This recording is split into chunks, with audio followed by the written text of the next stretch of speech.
함께 예배하는 우리 집 믿음으로 세우는 가정. 안녕하세요. 여러분과 함께 말씀을 나눌 추진 목사입니다. 오늘도 가정 예배를 통해 행복하고 은혜로운 주일 저녁을 보내시기 바랍니다. 먼저 마음을 열어 함께 하나님을 찬양하겠습니다.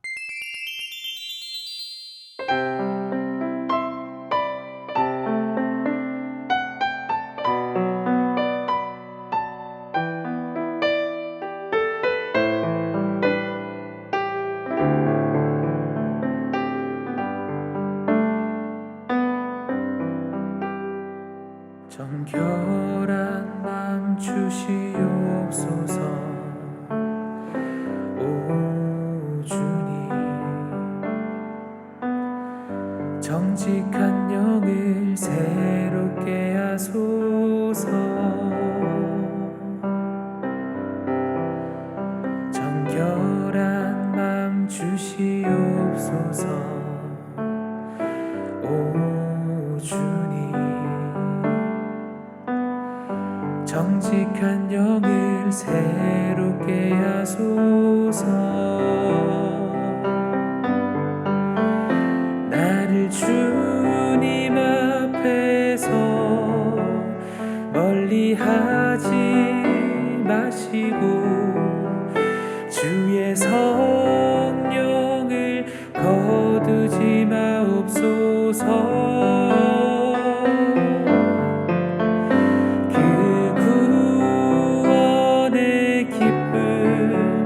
다시 회복시키시고 변치 않는 맘 내 안에 주소서.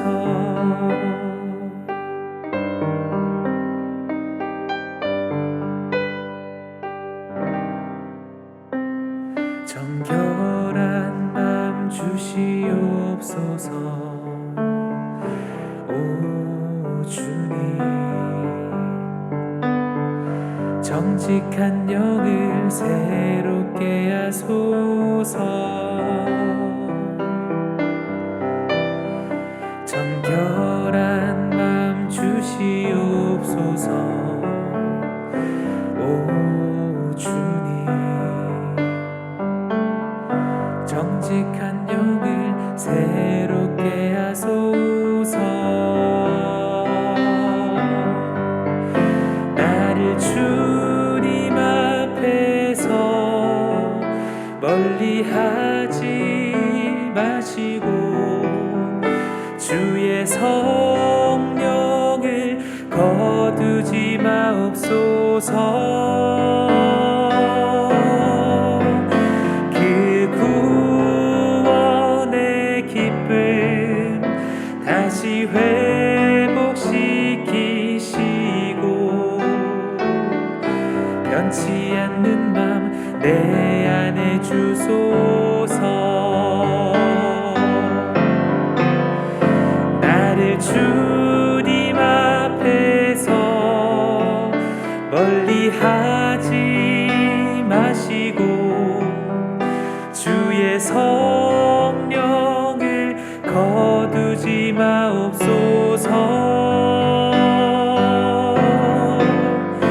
그 구원의 기쁨 다시 회복시키시고 변치 않는 맘 내 안에 주소서.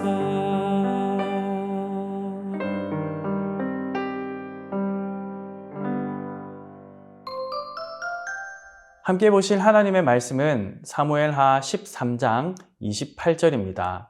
압살롬이 이미 그의 종들에게 명령하여 이르기를 너희는 이제 암논의 마음이 술로 즐거워할 때를 자세히 보다가 내가 너희에게 암논을 치라 하거든 그를 죽이라.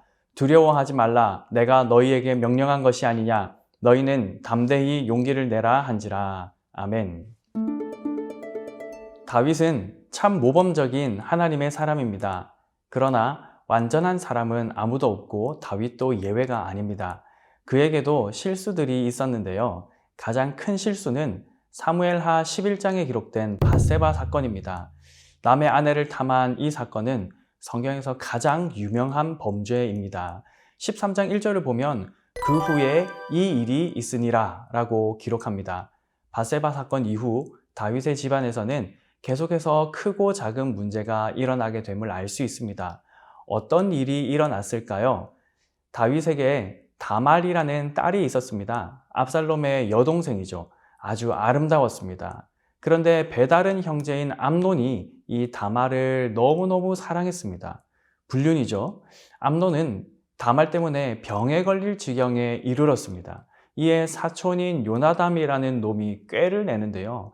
침상에 누워 병든 채 하다가 다말을 보내서 먹을 것을 좀 전해달라고 한 다음 둘이 있을 때 힘으로 제압하면 된다라고 말해 주었습니다.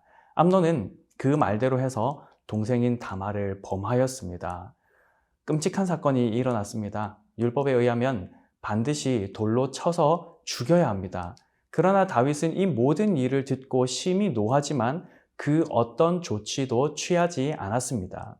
다말을 친 오빠인 압살롬은 그의 여동생을 다독이며 지혜롭게 처신할 것을 당부합니다. 지금 당장 무엇을 어떻게 하고 싶은 마음이 왜 없었을까요? 저 같으면 당장 아버지에게 달려가든지 아니면 직접 손을 봐줬을 것 같습니다. 그러나 압살롬은 일단 잠잠히 동생을 다독이고 자신의 집으로 데려와 안정을 취하게 합니다. 성경은 다말이 압살롬의 집에 있어 처량하게 지내니라 라고 기록합니다. 오빠의 마음이 어땠을까요? 그는 암논에 대해 복수의 칼을 갈기 시작합니다. 만 2년이 지났습니다. 압살롬은 계략을 꾸며 암논을 처리하기로 합니다. 양털 깎는 날이 다가왔는데요. 이날은 큰 축제의 날이요. 풍족한 수확이 있는 날입니다. 압살롬은 이 날을 활용해서 모든 왕자들을 초대합니다. 그리고 미리 심어놓은 자객들을 사용하여 암논을 제거합니다. 깜짝 놀란 왕의 아들들은 각기 노새를 타고 도망하였는데요. 아마 형제들도 모두 두려운 마음을 느껴 압살롬으로부터 도망한 것 같습니다. 이 일로 인해 다윗과 왕궁의 모든 왕자가 죽임을 당했다라는 잘못된 정보가 전달됩니다.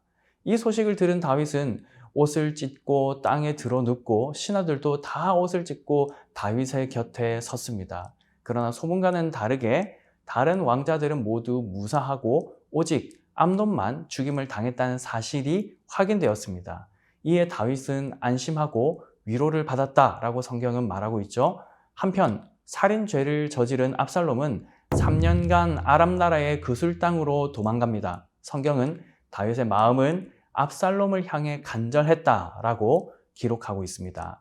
사랑하는 팀주 여러분, 우리는 여기서 중요한 교훈을 하나 얻을 수 있습니다.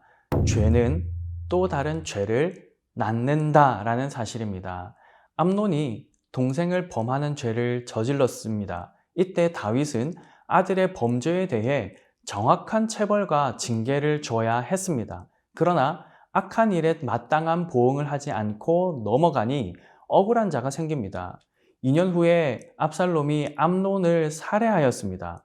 역시나 이 범죄를 그냥 넘어가 버렸습니다. 죄는 또 다른 죄를 낳습니다. 하나를 용납하면 또 다른 것을 받아들이게 됩니다. 제가 어렸을 때 슈퍼마켓에서 껌 하나를 훔친 적이 있습니다. 처음 도둑질을 해보았었는데요. 약간 스릴도 있고 또 손쉽게 갖고 싶은 것을 가질 수 있으니 좋았었죠. 그렇게 몇 차례 더 했었던 기억이 납니다. 그러다 어느 날 집에서 아버지의 비상금을 발견한 적이 있습니다. 10,000원짜리가 다발로 있었기 때문에 어린 마음에 한두 장 가져가도 모르실 거라는 생각을 했습니다. 훔친 돈은 금세 다 사용했죠. 또 몇 장을 가져갔습니다. 다음 날 저와 제 동생은 어머니에게 무지하게 맞았습니다. 만약 그때 어머니께서 저와 제 동생을 체벌하여 도둑질은 아주 나쁜 짓이다 라는 사실을 알려주지 않으셨다면 어쩌면 저는 더 큰 도둑질을 하다가 돌이킬 수 없는 삶을 살았을지도 모릅니다. 새가 자기 머리 위로 지나가는 것을 막을 수는 없지만 새가 자기 머리 위에 둥지를 트는 것은 막을 수 있다라는 말이 있습니다. 누구나 실수할 수는 있습니다. 이 땅에 완전한 사람은 없죠. 그러나 선하신 하나님을 믿고 의지하는 사람은 완전을 향해 부지런히 노력합니다. 왜냐하면 하나님은 거룩하신 분이시며 우리에게도 거룩한 삶을 살아라고 요구하시기 때문입니다. 무릇 지킬 만한 것 중에 마음을 지키라 라고 했습니다. 사랑하는 친지 여러분, 마음을 잘 지키시기 바랍니다. 사탄은 끊임없이 우리 마음에 나쁜 것을 뿌립니다. 음란에 대한 생각, 손쉽게 원하는 것을 얻고 싶은 마음, 상대에 대한 미움과 질투와 증오 등 하나님께서 싫어하시는 어떤 것이 찾아올 때마다 즉시로 전투를 선포하십시오. 그 생각을 물리쳐달라고 기도하십시오. 그릇된 욕구, 타인에게 피해를 주는 나의 욕망이 사라지게 해달라고 간구하셔야 합니다. 악한 생각이 떠오를 때는 신속하게 버리십시오. 늘 선한 생각, 선한 말, 선한 행동을 하기 위해 노력하십시오. 우리에게 주어진 한 주간 죄를 용납하지 않고 힘써 싸워서 더욱 주님을 닮아가는 우리가 될 수 있기를 소망합니다. 이제 가족들과 함께 나눔 질문으로 대화 나누시고 가정 예배를 마치시면 되겠습니다. 다음 주에 만나요. 안녕. 나눔 질문입니다. 첫째, 암논이 다말을 범하고 압살롬은 암논을 살해했습니다. 모두 다윗의 자녀들인데요. 다윗은 이 사건들을 어떻게 처리했나요? 둘째, 죄는 또 다른 죄를 낳습니다. 우리 마음에 죄가 뿌리 내리지 않게 하려면 어떻게 해야 할까요?